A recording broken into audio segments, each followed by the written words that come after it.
अस्सलाम वालेकुम दोस्तों, welcome to dashing Lyceum.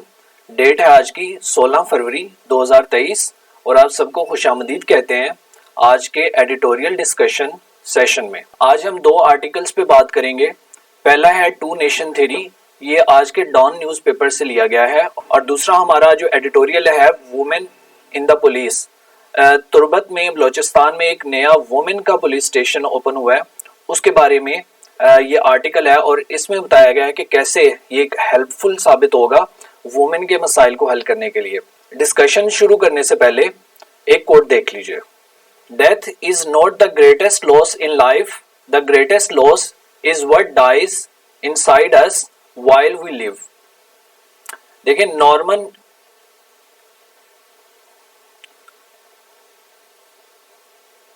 Norman Cousins की ये कोट है और इसमें जिस चीज की तरफ वो इशारा कर रहा है वो कहता है कि डेथ दो किस्मों की होती है।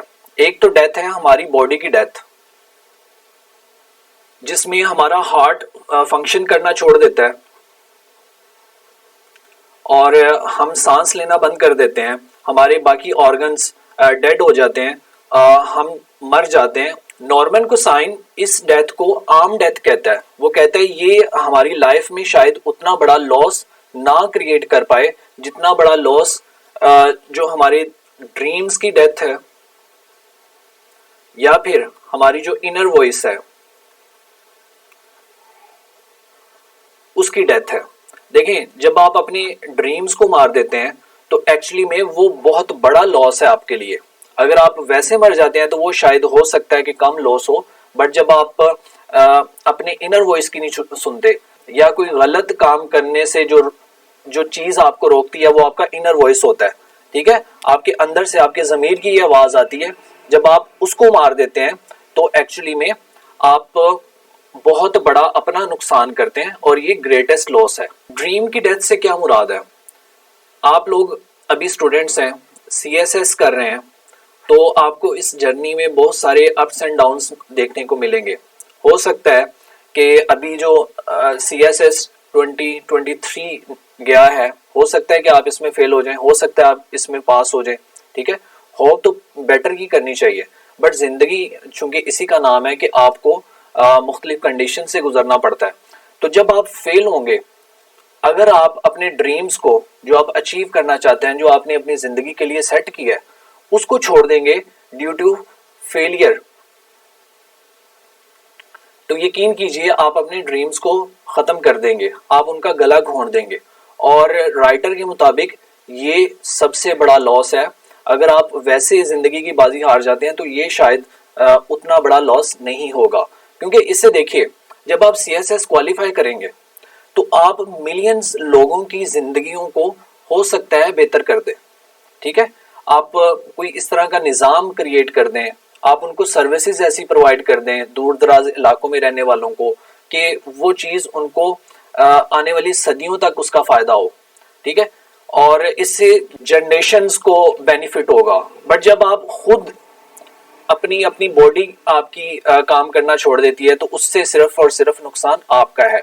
अगर आप अपने ड्रीम्स को किल कर देंगे तो आप पूरी नेशन का नुकसान करेंगे, ठीक है जी। तो ये एक सादा सा मतलब था नॉर्मन कुसाइन के इस कोट का। आगे चलते हैं जी। नेक्स्ट आर्टिकल है जी टू नेशंस। ये आर्टिकल आप पाकिस्तान अफेयर में इस्तेमाल कर सकते हैं, करंट अफेयर में, और इसमें जो आर्गुमेंटेशन इस्तेमाल होगी उसको विद फैक्ट्स आप ऐसे में भी इस्तेमाल कर सकते हैं। अगर कोई एग्जाम्पल आपको देखने को मिलती है या फिर आप अगर फैक्ट को जानना चाहते हैं तो आपको थोड़ी सी एफर्ट खुद करना पड़ेगी, जैसे इवेंट्स को, उनकी डेट्स, ये चीज आपको खुद फाइंड करना पड़ेगी, ठीक है। थोड़ी सी एफर्ट आपको ऐसे के लिए टू नेशन के आर्गुमेंट के लिए उसको स्ट्रेंथन करने के लिए आपको खुद से पुट अप करनी पड़ेगी। टू नेशन से यहां क्या मुराद है? देखें, जो सब कॉन्टिनेंट है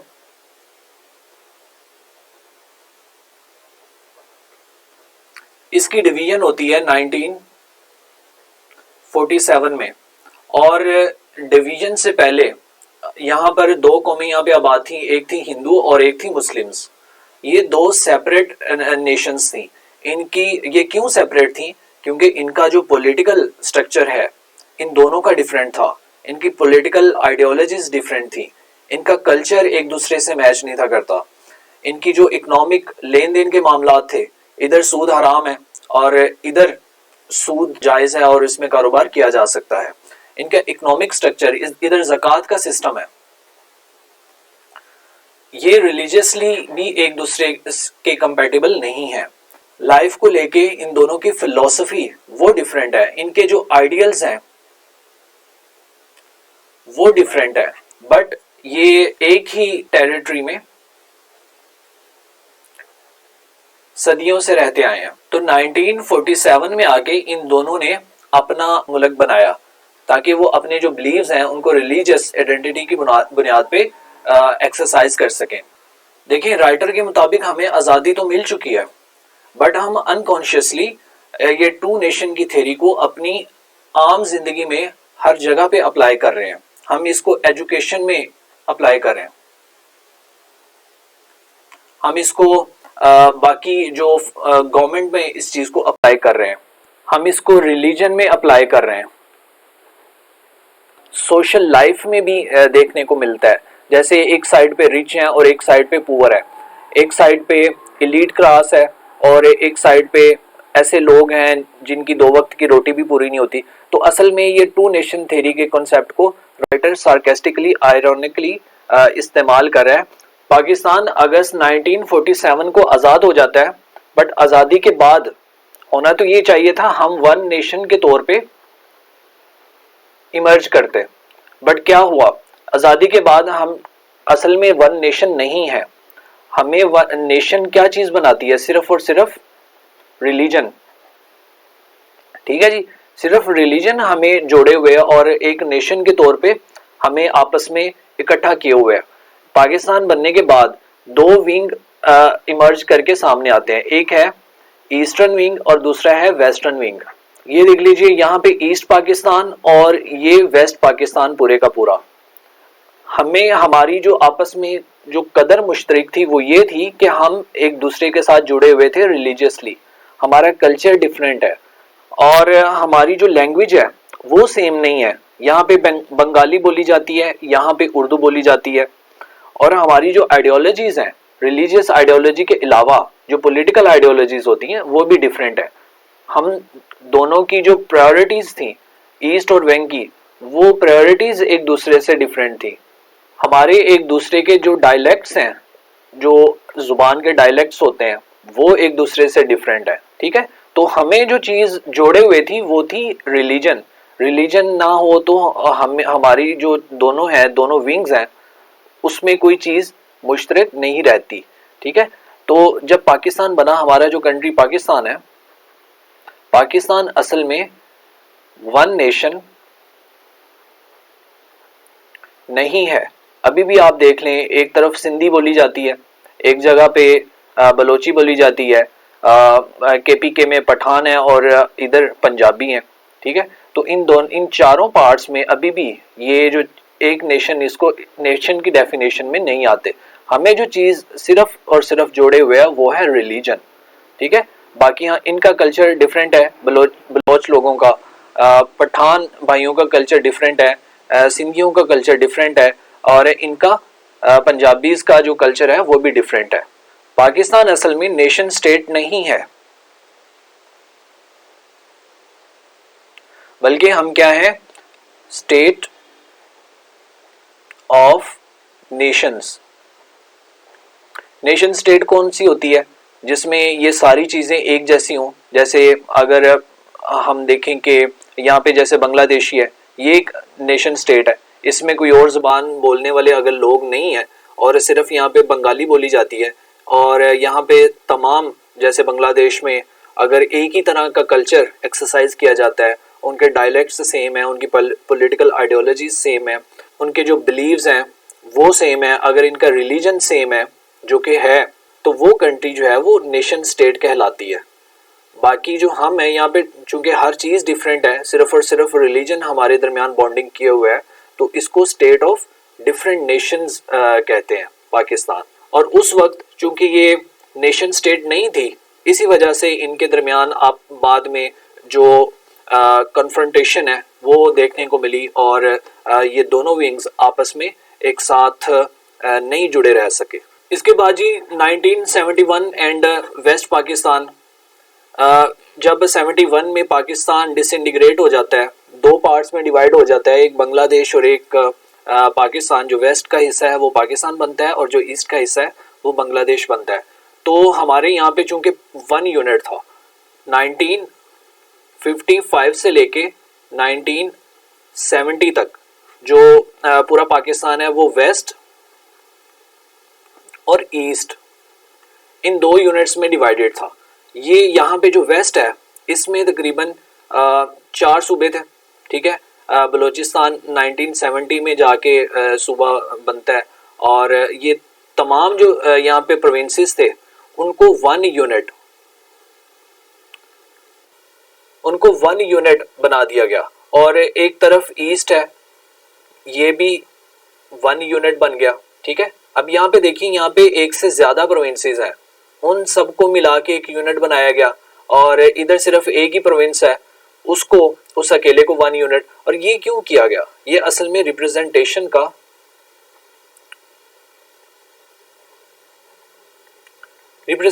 मसला था। हमारी इंसेप्शन से लेके एंड तक ये रिप्रेजेंटेशन का मसला हल नहीं हुआ। फिर बोगरा फार्मूले में जाके ये थोड़ा सा सॉर्ट आउट हुआ। तो इसी की तरफ राइटर इशारा करता है कि चूंकि 1971 में जाके हम पाकिस्तान जो 4 प्रोविंसेस हैं वो जुड़ के वेस्ट पाकिस्तान पाकिस्तान बना और ईस्ट पाकिस्तान बांग्लादेश बन गया, तो ये जो 1 यूनिट है ये 4 प्रोविंसेस में डिवाइड हो गया। बट आफ्टर 1971 वेस्ट पाकिस्तान वो फिर भी 1 नेशन के तौर पे नहीं आया, उसमें भी 2 नेशंस बन गई। जैसे भुट्टो का नारा था, मांग रहा है हर इंसान रोटी कपड़ा और मकान। भुट्टो और एक तरफ भुट्टो की पीपल पार्टी और दूसरी तरफ जो पूरा पाकिस्तान है वो, सही है। तो ये पॉलिटिकली बाद में डिवाइड हो गए। देखिए पॉलिटिक्स में जो एक जमात अगर वो हुकूमत में है, अगर वो गवर्नमेंट में है, तो वो बाकी जो रेस्ट ऑफ ऑपोजिशन है उसको अलहदा तस्वुर करती है, वो अपना हिस्सा उसको नहीं मानती, ठीक है। वो चाहती है कि ये जो बाकी लोग हैं ये किसी तरीके से इसके अंडर हो और ये उनको अपने हिसाब से कंट्रोल करें और अपने हिसाब से मैनेज करें। तो यहाँ पर भी उसी सेम चीज को राइटर एज अ क्रिटिसिज्म बताता है कि आफ्टर 1971 के बाद पाकिस्तान फिर भी 1 नेशन नहीं बना, बल्कि फिर 2 नेशन में डिवाइड हो गया। एक पीपल पार्टी और उनके मानने वाले जो जाले थे वो, और दूसरी तरफ जो पूरा पाकिस्तान था वो, ठीक है। यहाँ पर कैसे डिवाइड हो गया, यहाँ पर क्यों हम बात करें कि एक तरफ पीपल पार्टी और दूसरी तरफ रेस्ट पाकिस्तान? इसकी वजह यह है क्योंकि यहाँ पर जो भुट्टो की पार्टी थी ये इलीट क्लास को रिप्रेजेंट करती थी। भुट्टो खुद अरिस्टोक्रेट था, ठीक है। और इसका जो नारा है वो सोशलिज्म था, मांग रहा है हर इंसान रोटी कपड़ा और मकान। यहाँ पे जो रोटी है वो हर इंसान को मिली, बट 5 स्टार होटल में। आप सोच रहे होंगे कि 5 स्टार होटल में कैसे रोटी मिली, गरीब को तो खाने को नहीं है। 5 स्टार होटल में सिर्फ और सिर्फ इलीट को रोटी मिली, ठीक है। कपड़ा भी इन्होंने पहना डिजाइनर्स का, और मकान तो बनाए ही फॉरेन में जाके। अपने मुल्क को छोड़ के मकान इन्होंने बनाए यूरोप में, अमेरिका में और इंग्लैंड में, ठीक है। इनकी प्रॉपर्टीज अभी भी उधर मौजूद हैं। तो ये जो असल में जो हायर स्टारा जो इलीट क्लास है उनको ये सारी चीजें, ये जो नारा है ये प्रोवाइड किया गया। और जो आम पब्लिक है, जो बाकी लोग हैं, जो रेस्ट ऑफ पाकिस्तान है, जो गरीब लोग थे, उनको तो 2 वक्त की रोटी भी मुयसर नहीं रही, ठीक है। और वो अभी भी भुट्टो के सक्सेसर्स को ढूंढ रहे हैं ताकि वो उनसे उनके जो एंसेस्टर हैं उनका वादा पूरा करें, ठीक है। तो इससे राइटर की असल में क्रिटिसिज्म है कि आफ्टर 1971 तब भी हम एक नेशन नहीं रहे। इसके बाद जी ज़िया का टेन्योर आ जाता है, और इसके टेन्योर चूंकि ये एक डिक्टेटर था तो इसने जो रावलपिंडी है उसको अपना कैपिटल बना लिया, और बाकी जो लोग थे उसने इस्लामाबाद को, जो आम पब्लिक थी। अब इस चीज से क्या मुराद है? देखें, जो डिक्टेटर है वो आया था आर्मी से, ठीक है जी। और आर्मी का हेडक्वार्टर जो GHQ है वो रावलपिंडी में है। इस्लामाबाद में नेशनल असेंबली है। जैसे हमने पहले एडिटोरियल में ये पढ़ा था जो कि 14 फरवरी को हमने उसमें आर्टिकल में डिस्कस किया था कॉन्स्टिट्यूशनल अमेंडमेंट के 1985 में जनरल असेंबली के इलेक्शंस होते हैं जो कि नॉन पार्टी बेस पे होते हैं। उसमें जो लोग इलेक्ट होकर आते हैं वो इस्लामाबाद में जाकर नेशनल असेंबली में वो बैठते हैं और वो कानून साजी करते हैं। और उन्हीं में से एक बंदे को ज़ियाउल हक क्या करता है, प्राइम मिनिस्टर बना देता है। और वो पूरी की पूरी असेंबली को अपने मुताबिक इस्तेमाल करता है। जो भी अपनी मर्जी का कानून बनाना है, कोई एक्ट बनाना है, कॉन्स्टिट्यूशन को चेंज करना है, जैसे 8th अमेंडमेंट है वो इसी असेंबली से ज़िया ने पास आउट करवाई। तो इससे राइटर की जो मुराद है वो ये है कि ज़ियाउल हक ने भी पाकिस्तान को 1971 के बाद और after imposing the martial law उसने वन नेशन नहीं बनाया, उसको डिवाइड कर दिया। एक का जो खुद का उसका एक जो मिलिट्री एलीट है उसका कैपिटल रावलपिंडी था और बाकी जो आम पब्लिक है वो इस्लामाबाद में, उसके रिप्रेजेंटेटिव इस्लामाबाद में जाके बैठे। नेक्स्ट जी, इसी थ्योरी को हम रिलीजन और एजुकेशन में भी इस्तेमाल करें ना चाहते हुए। जैसे टू नेशन, असल में इस्लाम और हिंदू ये टर्म इन दो मजहबों के लिए इस्तेमाल की जा रही थी, ठीक है। बट अब चूंकि पाकिस्तान बन चुका है और ये यहाँ पर इस्लाम भी आगे से दो फिरकों में डिवाइडेड है, एक है सुन्नी और एक है शिया। इनकी आपस में टसल चल रही है। ये इनको मुस्लिम नहीं समझते और ये इनको मुस्लिम नहीं समझते। ये जाफरी स्कूल ऑफ थॉट को फॉलो करते हैं और ये हनफी और बाकी जो इमाम हैं उनको फॉलो करते हैं, ठीक है। तो असल में इस्लाम को भी आगे से टू नेशंस में डिवाइड कर दिया गया, ठीक है। इसमें एक सुन्नी और एक शिया। अगर हम अपने एजुकेशन सिस्टम का बगौर जायजा लें तो ये भी दो नेशनों के लिए बना हुआ है, ये भी एक नेशन के लिए नहीं है। इसमें जो इलीट है वो तो इंग्लिश बोलती है और बाकी जो आम मैसेज हैं वो उर्दू स्पीकिंग है। उनका सिलेबस उर्दू में है, उनकी हर चीज़, उनकी एजुकेशन क्वालिटी इतनी बेहतर नहीं है जितनी इंग्लिश स्पीकिंग इलीट की है। और ये बिकन हाउस में पढ़ते हैं, ये आम अभी भी टाट पे, ठीक है। इनके तो स्कूल में बेंचेस भी नहीं है, बाथरूम तक नहीं है, सही है। आम जो आम आवाम है उनके स्कूल, उनके बच्चों के स्कूल की बात की जा रही है यहाँ पे, ठीक है जी। तो 18th अमेंडमेंट में एजुकेशन के बारे में असल में जो फैसले किए गए उसमें 25A आर्टिकल को इंसर्ट किया गया जो कि right to free education provide करता है। इसमें यह बताया गया है कि 5 साल से लेके 16 साल के बच्चे के लिए जो नेसेसिटी एजुकेशन है, जो बेसिक एजुकेशन है, वो कंपल्सरी दी जाएगी उसे और वो फ्री होगी। आप देख लीजिए क्या इस जो कॉन्स्टिट्यूशनल अमेंडमेंट है, जो 18th अमेंडमेंट, क्या उस पर अभी हमारे मुल्क में क्या अमल दरामद हो रहा है? नहीं हो रहा, बिल्कुल नहीं हो रहा। हमारी जो बहुत बड़ी रेशो वो स्कूल ड्रॉप आउट है, ठीक है जी। उनको स्कूल तक एक्सेस नहीं है, उनके पास इतनी फैसिलिटीज नहीं है। अगर है भी स्कूल में एक्सेस तो स्कूल में इस तरह की फैसिलिटीज नहीं है कि वो बेटर एजुकेशन को एक्वायर कर सके। लेकिन ये ड्रॉप आउट इतना ज्यादा पाकिस्तान में क्यों है और क्यों हमारे बच्चों को स्कूल तक एक्सेस नहीं है? इसकी मेन जो वजह है वो पॉवर्टी है, ठीक है। गुर्बत इतनी ज्यादा है कि जो वालिदैन हैं वो कहते हैं अगर हम अपने बच्चों को स्कूल में भेजते हैं तो उनकी जो बाकी अखराजात हैं वो हम उनको कैसे पूरे करेंगे, किताबों के पैसे हम कहाँ से लाएंगे, या बाकी उनकी जो ट्रांसपोर्ट है, उनके जाने के अखराजात, उनके बाकी स्कूल के जो चीज़ें हैं वो हम कैसे पूरी करेंगे। तो वो असल में पॉवर्टी की वजह से अपने बच्चों को काम पे डाल देते हैं ताकि कुछ कमाएगा तो घर में पैसे आएंगे और 2 वक्त की रोटी खाई जाएगी। इसकी वजह से, पॉवर्टी की वजह से और वो स्कूल ना जाने की वजह से इलिटरेसी वो राइज अप होती है, ठीक है। अगर इलिटरेट मैसेज होंगे पाकिस्तान के तो आप देख लीजिए कि हमारी जो कंट्री का जो मुस्तकबिल है वो कहाँ पे है, कोई डेवलपमेंट नहीं होगी, no development. Next G, form of government.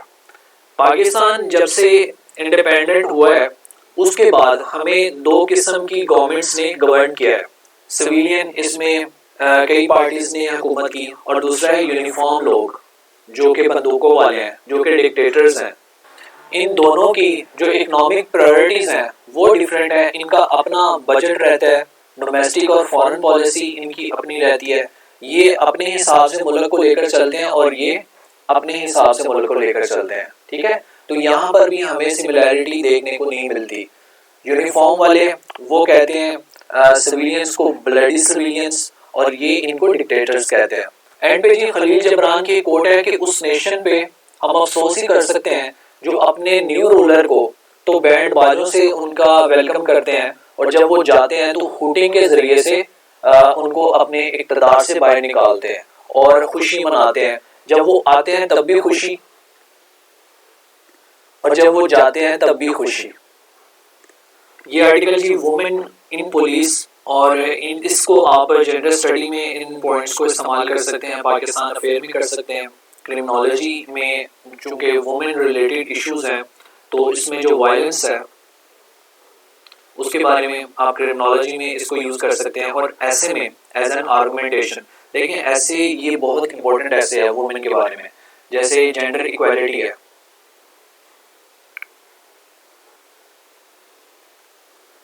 बहुत दफ़ा पेपर्स में आया है, तो आप जेंडर इक्वालिटी के बारे में आप यहाँ से आर्गुमेंटेशन ले सकते हैं। फिर जो जेंडर बेस वायलेंस है उसमें ये उसके बारे में आर्टिकल तफसील से यहाँ पे डिस्कस करेंगे।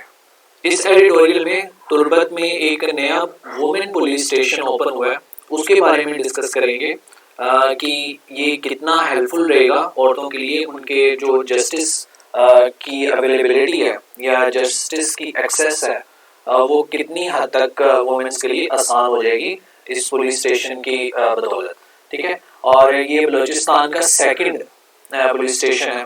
पहला जो पुलिस स्टेशन था जी वो कोयटा में उसका इफ्तिताह हुआ 2022 में, ठीक है। और तुर्बत में ये सेकंड पुलिस स्टेशन है, और एक और पुलिस स्टेशन वो गवादर में भी बन चुका है। तो इस पुलिस स्टेशन में तकरीबन 280 जो न्यू फीमेल ऑफिसर्स हैं उनको रिक्रूट किया जाएगा, और गवर्नमेंट ने, बलूचिस्तान गवर्नमेंट ने इस चीज़ की इजाज़त दी है। उसके बाद UNODC की एक रिपोर्ट है, United nation office of drug and crime. इन्होंने एक रिपोर्ट में कहा कि जो हमारी टोटल पुलिस फोर्स है, वुमेन उस पुलिस फोर्स का सिर्फ और सिर्फ 1.5% है। आप यहाँ से अंदाजा लगा लें कि वुमेन की जो पार्टिसिपेशन है हमारी डिफेंस की जो इदारे हैं वो बहुत कम है, ठीक है। इसको एक्सपेंड करने की, इसको इंक्रीज करने की ज़रूरत है।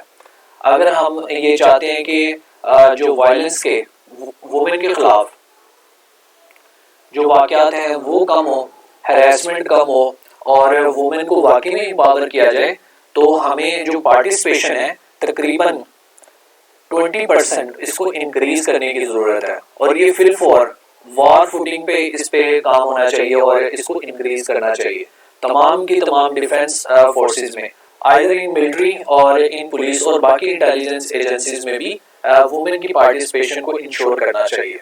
देखिए ये सिस्टम का फेलियर है कि इसके नतीजे में हमें क्रॉनिक जो जेंडर डिस्पैरिटी है या जेंडर वायलेंस है उसके इंसिडेंट देखने को मिलते हैं, ठीक है। इसमें जो सेक्सुअल असॉल्ट है, जो रेप है, उसके वाक़यात बहुत ज़्यादा, और ख़ास तौर पे ये चाइल्ड के अगेंस्ट उनके वाक़यात हमें बहुत ज़्यादा इस दफ़ा पाकिस्तान में देखने को मिल रहे हैं, ठीक है। तो इसको कैसे कंट्रोल किया जाए? जब हम वुमेन को एम्पावर करेंगे, उनको पुलिस के महकमे में ज़्यादा रिप्रेजेंटेशन देंगे। असल में मसला ये होता है, देखें जो औरत है अगर इसके साथ कोई असॉल्ट होता है, कोई सेक्सुअल इल्लीगल एक्टिविटीज़ उसके साथ होती है, तो चूंकि हमारा कल्चर ऐसा है, वो अपनी उस चीज़ को दबा देती है, ठीक है, वो उसको गवर्नमेंट की अथॉरिटीज़ के पास या पुलिस स्टेशन में नहीं जाती, क्योंकि वो इस चीज़ से डरती है कि अगर मैंने इस पे बात की तो क्या मुझे इंसाफ मिलेगा भी कि नहीं, हमारा जुडिशल जो सिस्टम है वो अच्छे से प्रोटेक्ट कर पाएगा भी कि नहीं। और जब वो जाती है तो असल में जो विक्टिम ब्लेमिंग है वो बहुत ज़्यादा की जाती है, ख़ास तौर पे पुलिस स्टेशन में, ठीक है जी। और जो मेल पुलिस ऑफिसर्स होते हैं वो बजाय इसके कि वो इंक्वायर करें जो भी वो क्लेम कर रही है, वो उसी से उल्टा क्वेश्चनिंग कर देते हैं कि आप वहाँ पे क्यों थी। जैसे एक इवेंट हुआ है सियालकोट मोटरवे का, उसमें औरत के खिलाफ जो एक रेप का इंसिडेंट हुआ है, तो जब वो इशू हाईलाइट होता है तो सीसीपीओ,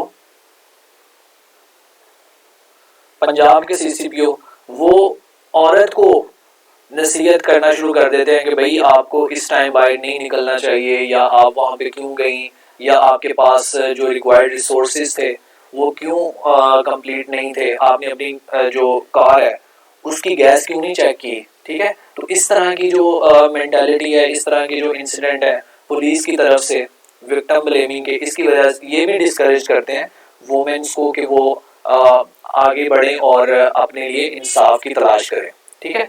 तो इसको कैसे हम मैनेज कर सकते हैं कि उनका कॉन्फिडेंस हम बढ़ाएं कि वो अपने जो केस है उसको रजिस्टर करवाएं पुलिस स्टेशन में। तो उसके लिए ये बहुत ज़्यादा ज़रूरी है कि जो पुलिस स्टेशन है उसमें वुमेन की पार्टिसिपेशन को बढ़ाएं, जो वुमेन जजेस हैं उनको इन्हेंस करें, और जो लॉयर्स हैं उनकी तादाद को बढ़ाएं, ताकि जो सर्वाइवर है उसमें इतना कॉन्फिडेंस और वो रिलक्टेंट महसूस ना करे अपने जो केस है उसको फाइल अप करने में, और जो अक्यूज्ड हैं उनको करार बाकी सजा दिलवाने में, ताकि इस तरह के इंसिडेंट हमारे माशरे में फिर कभी रिपीट ना हो। और हमें अपनी जो लॉज हैं उनको भी अपडेट करना चाहिए, ठीक है। और उसमें इस तरह के ख़ास तौर पे बच्चों के खिलाफ जो जुवेनाइल के अगेंस्ट क्राइम होते हैं, ख़ास तौर पे सेक्सुअल असॉल्ट के, उनके खिलाफ तो बहुत ज़्यादा कानून को स्ट्रिक्ट करना चाहिए। नेक्स्ट जी, एंड पे जी कुछ रिकमेंडेशंस हैं कि हम कैसे वुमेन्स को इंसाफ दिलवा सकते हैं। उसमें यह है कि आप legal protection of the survivor ये आप करें। इसमें जो लॉज हैं वो बनाने चाहिए, जैसे हर प्रोविंस में वुमेन की सेफ्टी के लिए और उनकी प्रोटेक्शन के लिए लॉज बनाए गए हैं। जैसे पंजाब में Punjab protection of women against violence act 2016 का बनाया गया है, PPWAV, ठीक है, 2016। इसी तरीके से बलूचिस्तान में भी इस तरह के कानून बनाए गए हैं जो लीगल प्रोटेक्शन प्रोवाइड करते हैं। ये जो असल में कानून है Punjab protection of women against violence, ये 2016 का जो कानून है ये प्रोटेक्शन ऑर्डर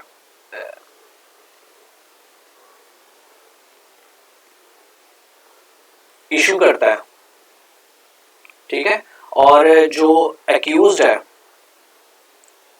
उसको रिफ्रेन किया जाता है कि वो किसी किस्म की भी जो कम्युनिकेशन है उससे बाज रहे, और उनको एक खास डिस्टेंस वो मेंटेन करने की कोर्ट की तरफ से ऑर्डर किया जाता है, ताकि वो और ये वो प्लेज करता है जो अक्यूज है कि वो उस औरत को किसी किस्म का भी हार्म नहीं पहुंचाएगा। तो ये Punjab protection women against violence. तो आपके करने वाला काम यहाँ पे ये है कि आप बाकी लॉज को भी आइडेंटिफाई करें और अपने नोट्स में शामिल करें कि कौन से और लॉज हैं जो वुमेन की प्रोटेक्शन के लिए बनाए गए हैं और जेंडर बेस्ड वायलेंस को के खिलाफ वो काम करते हैं, ठीक है। उसके बाद आता है जी कि औरतों को की रोल्स दिए जाएं, उनको जैसे पुलिस फोर्स में हायर ओहदों पे नौकरियां दी जाएं, उनकी जो वुमेन कोटा सिस्टम है, औरतों की जो इंडक्शन है वो बढ़ाई जाए। उसके बाद ये सिर्फ और सिर्फ पुलिस में ही नहीं इसमें बढ़ाई जाए, ये एजुकेशन में भी वुमेन की पार्टिसिपेशन को बढ़ाया जाए और एजुकेशन में भी इस तरह के लॉज और एम्पावर किया जाए औरतों को। बाकी हेल्थ केयर में क्योंकि यही दो शोबे ऐसे हैं जहाँ पे जो वुमेन है वो ज़्यादा मिकदार में या ज़्यादा क्वांटिटी में वो इसमें जाती हैं और इन शोबों को इख्तियार करती हैं। तो इन दोनों शोबों में, एजुकेशन में और हेल्थ केयर में, जो हैरेसमेंट के केसेस हैं उनकी फ्रिक्वेंसी को कम किया जाए और लॉज बनाए जाएं। ठीक है जी, तो ये था आज के हमारे दो आर्टिकल। एंड पे जी एक छोटी सी असाइनमेंट है, जो भी आपने आर्टिकल में पढ़ा वो अपने ओपिनियन आपने यहाँ पे देने हैं। पहला क्वेश्चन है, what do you think about the analogy drawn by writer on the basis of two nation theory. जो टू नेशन थ्योरी की बुनियाद पे बाकी इवेंट्स हमारी हिस्ट्री के या हमारी जो सोशल लाइफ है उसके राइटर ने जिक्र किए हैं, आपके मुताबिक ये एनालॉजी उसने जो ड्रा की है, सार्केस्टिक जो अप्रोच उसने इख्तियार की है, कि वो ठीक भी है, वो इन इश्यूज़ को सही डिफाइन कर रही है कि नहीं, या फिर आप समझते हैं कि टू नेशन थ्योरी की बेस पे इन चीज़ों को डिस्क्राइब करना ठीक नहीं है। ये आपने अपना ओपिनियन देना है। और दूसरा ये है कि establishment more women police station, how far it is inspiring women to seek justice। इसके बारे में आपने कमेंट करना है कि ये जो पुलिस स्टेशन गवर्नमेंट बना रही है ये क्या औरत को इतना रिलीफ प्रोवाइड कर सकेंगे कि उनकी जो जस्टिस है जो उसको मिलना चाहिए उसमें ये कोई हेल्पफुल साबित होंगे, या फिर वैसे ही हमारे जो मुल्क है उसमें वायलेंस का और बाकी जो चीज़ें वो ऐसे ही चलता रहेगा। ठीक है, तो आपने इन दोनों जो क्वेश्चंस हैं इनको अटेम्प्ट करना है और 2 पेजेस पे आपने इनको लिखना है, अपने व्यूज़ लिखने हैं। यहाँ पे आप अपना एनालिसिस जो है वो दीजिए और मुझे मेरे टेलीग्राम चैनल पे इस पोस्ट के नीचे पोस्ट कीजिए। मेरे चैनल को सब्सक्राइब कीजिए और लाइक और शेयर ज़रूर प्रेस कीजिए। आपसे मुलाकात होती है कल। अल्लाह हाफिज़।